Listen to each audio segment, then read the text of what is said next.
नमस्कार, मैं doctor Sunita Pandey, associate professor in economics, SA government girls college Sikar.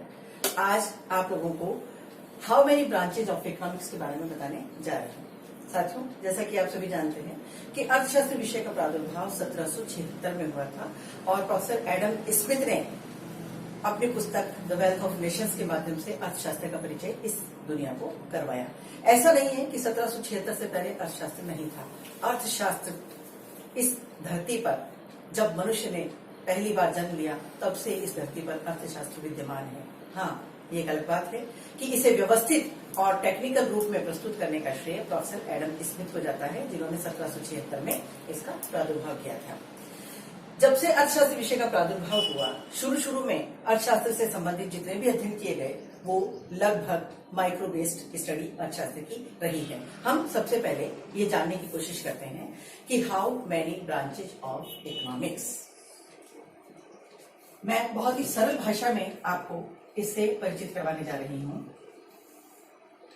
हमारा जो अर्थशास्त्र विषय है यह एक बहुत बड़े वृक्ष की भांति है और इस वृक्ष की दो शाखाएं होती हैं जिनका नाम है मैक्रो एंड माइक्रो।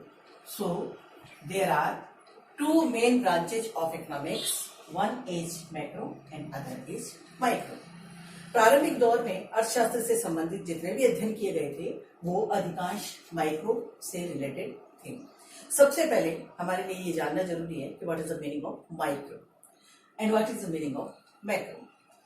लीजिए, मैं सबसे पहले आपको माइक्रो और मैक्रो शब्दों से परिचित कराती हूँ।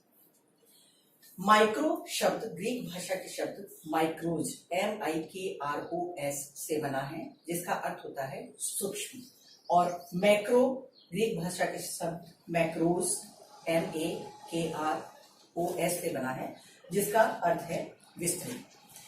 माइक्रो और मैक्रो ये दोनों शब्द अपने डिफरेंस को अपने आप प्रदर्शित करते हैं, क्लैरिफाई करते हैं। जैसे माइक्रो MICRO और macro MACRO। So there are only one difference between these two words, I and A. I stands for individuals and A stands for aggregate. That means in microeconomic theory, अर्थात व्यष्टि अर्थशास्त्र के अंतर्गत हम individual units की study करते हैं, अर्थात व्यक्तिगत इकाइयों का अध्ययन करते हैं। अर्थात व्यष्टि अर्थशास्त्र अर्थशास्त्र की वह ब्रांच है, वह शाखा है जिसके अंतर्गत हम व्यक्तिगत इकाइयों का अध्ययन करते हैं, जैसे एक उपभोक्ता, एक उत्पादक या एक फर्म। इसी तरह मैक्रो, जिसका शाब्दिक अर्थ है विस्तृत, मैक्रो इकोनॉमिक्स में हम एग्रीगेट वैल्यूज का अध्ययन करते हैं, अर्थात समग्र इकाइयों का अध्ययन करते हैं। तो इससे स्पष्ट होता है कि मैक्रो इकोनॉमिक थ्योरी मीन्स अर्थशास्त्र की वह शाखा जिसमें समग्र इकाइयों का अध्ययन किया जाता है। अर्थशास्त्र के प्रारंभिक दौर में जो अध्ययन हुए थे वो ज्यादातर माइक्रो बेस्ड थे, अर्थात व्यष्टि अर्थशास्त्र बहुत ज्यादा प्रचलित रहा है। सर्वप्रथम प्रोफेसर वैगनर फ्रिश ने माइक्रो और मैक्रो टर्म्स का प्रयोग किया। इसके पश्चात मैक्रो इकोनॉमिक थ्योरी को मूल रूप में या कहें कि चर्चित करने का श्रेय जो है मैक्रो इकोनॉमिक थ्योरी को हो जाता है प्रोफेसर J.M. कीन्स को। हम दूसरे शब्दों में ये कह सकते हैं कि जिस प्रकार अर्थशास्त्र के जनक प्रोफेसर एडम स्मिथ है, ठीक उसी तरह से मैक्रो इकोनॉमिक थ्योरी का जनक हम प्रोफेसर कीन्स को बता सकते हैं। माइक्रो और मैक्रो जो दो ब्रांचेज हैं इकोनॉमिक्स की, माइक्रो इकोनॉमिक थ्योरी में हम जिन टॉपिक्स की, जिन चीजों की स्टडी करते हैं उसके बारे में मैं पिछले वीडियो में आप लोगों को बता चुकी हूँ, और वो हमने पढ़ा था how many parts of economics के तहत। मैंने आप लोगों को बताया था कि there are 5 parts of economics: consumption, production, exchange, distribution and public finance. These are not only the 5 parts of economics, but these are the syllabus of microeconomic theory। अर्थात व्यष्टि अर्थशास्त्र के अंतर्गत हम इन सब चीजों से संबंधित अध्ययन को करते हैं। मैक्रो इकोनॉमिक थ्योरी जो है वह इन्हीं अध्ययनों को समग्र रूप में प्रतिपादित करती है।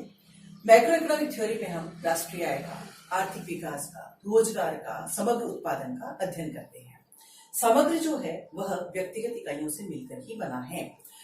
माइक्रो और मैक्रो दोनों एक दूसरे से अलग नहीं हैं, बल्कि माइक्रो यूनिट्स मिलकर ही मैक्रो का रूप धारण करती है, अर्थात समग्र का निर्माण व्यक्तिगत इकाइयों से मिलाकर के ही होता है।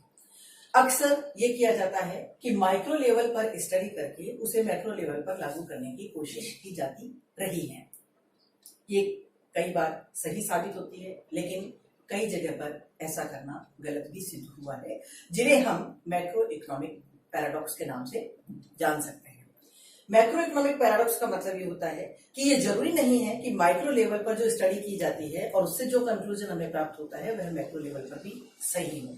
जैसे इसके एग्जाम्पल के रूप में हम पैराडॉक्स ऑफ थ्रिफ्ट को ले सकते हैं, अर्थात बचत का विरोधाभास। साथियों, कहा जाता है कि बचत एक व्यक्तिगत गुण है, अर्थात प्रत्येक व्यक्ति को बचत करनी चाहिए, लेकिन यदि संपूर्ण अर्थव्यवस्था में सभी ने एक साथ बचतें करना शुरू कर दिया तो इसका हमारी राष्ट्रीय आय पर विपरीत प्रभाव पड़ता है। इससे हमारी राष्ट्रीय आय बढ़ने की बजाय घट जाती है। क्यों? क्योंकि आय के जो दो पार्ट हैं वो है y = c + s। यदि इसमें से s का पार्ट बढ़ जाता है तो c में कमी आ जाती है, अर्थात कंजम्पशन का लेवल डाउन हो जाता है।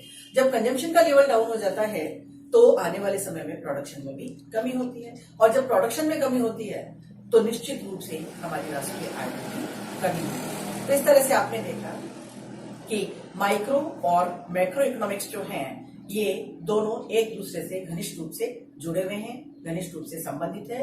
दोनों पृथक रूप में पढ़े जाते हैं, लेकिन फिर भी दोनों एक दूसरे से घनिष्ठ रूप से संबंधित है।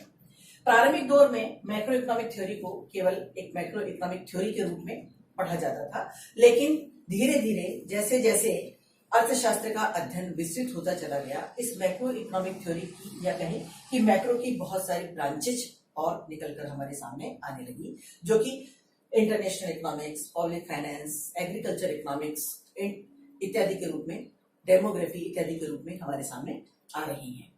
तो इस तरह से हम ये जान गए हैं कि मैक्रो इकोनॉमिक थ्योरी और micro economic theory, these are the two main branches of economics.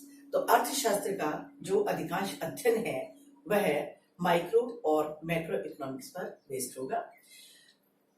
Thank you.